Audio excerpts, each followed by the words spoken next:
Pred nekaj tedni sva se z bratom odločila, da greva v hribe. Žal nama takrat ni uspelo nama je šele danes, ko lahko tu na Golici uživava v prekrasnem in prečudovitem razgledu. Zakaj nama ni uspelo? En dan pred najinim pohodom v hribe sva pogledala na internet vremensko napoved. In vremenska napoved je kazala, da bo vreme ravno pravšnje. Da bo na nebu sicer nekaj oblakov, ampak za hribovce je to še bolje, ker saj sonce ne žge preveč.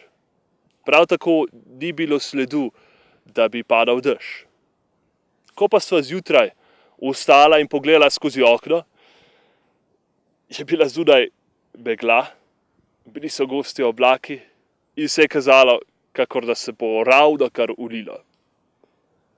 In odločila sva se, da v hribe tisti dan ne greva. Izkazalo pa se je, da je bilo nad to meglo, nad temi oblaki, vreme prečudovito.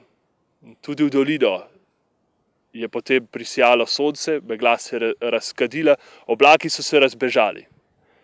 Zato, ker nisva zaupala vremenski napovedi, ker nisva zaupala vremenarjem, sva bila ob eno čudovito doživetje. Dostikrat smo mi podobni. In podobni so bili tudi Judje Jezusovega časa. Veste, Judje so pričakovali Mesija z vsem svojim upanjem, vsem svojim srcem, so čakali, da bo prišel nekdo, ki jih bo odrešil.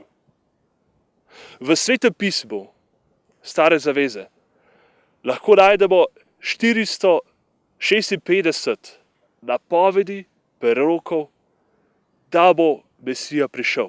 In ne samo to, tudi podrobnosti o tem, kakšen bo ta Mesija.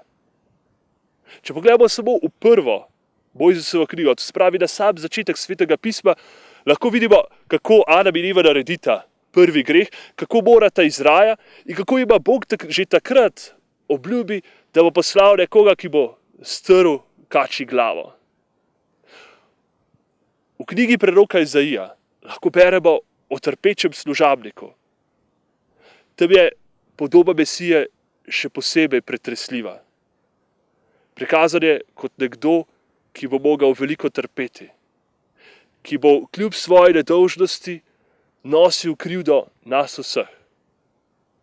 Opisano je, da bodo strli noge in da ne bo se dalo prešteti njegovih kosti.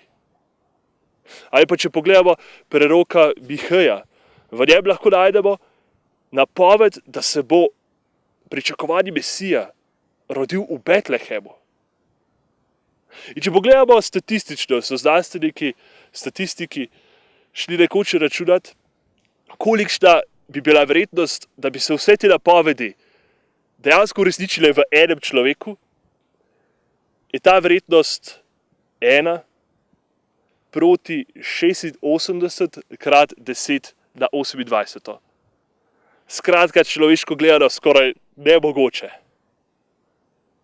In vendar, danes beremo o Zahariju.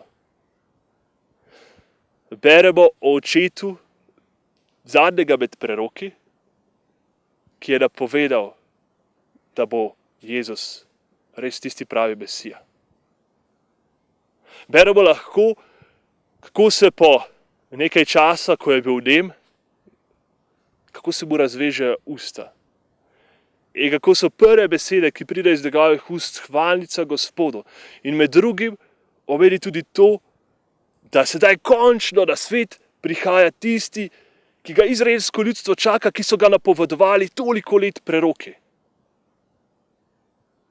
Ampak, kakor vemo iz Jezusove zgodbe, vsi Judje niso verjeli, da je Jezus pričakovani Mesija. Čeprav so se na njem uresničile vse te napovedi, še vedno niso bili prepričani, da je on tisti, ki ga pričakujejo. Podobni so bili nama z bratom, ko nisva verjela vremenarjem in sva zato izgubila en čudovit dan. Oni pa so izgubili čudovito priložnost, da spoznajo Boga. In danes, na predvečer Božiča smo tudi mi postavljeni pred enak izziv. Bomo verjeli, da je tisto dete, ki je položeno v jasli, je res tako pričakovani Mesija, ki so ga Judje pričakovali. Bomo verjeli, da je tisto majhno dete res Bog, po katerem hrepenijo naša srca, kamor se stekajo naša najgloblja hrepenenja. Bomo v njem prepoznali svojega odrešenika.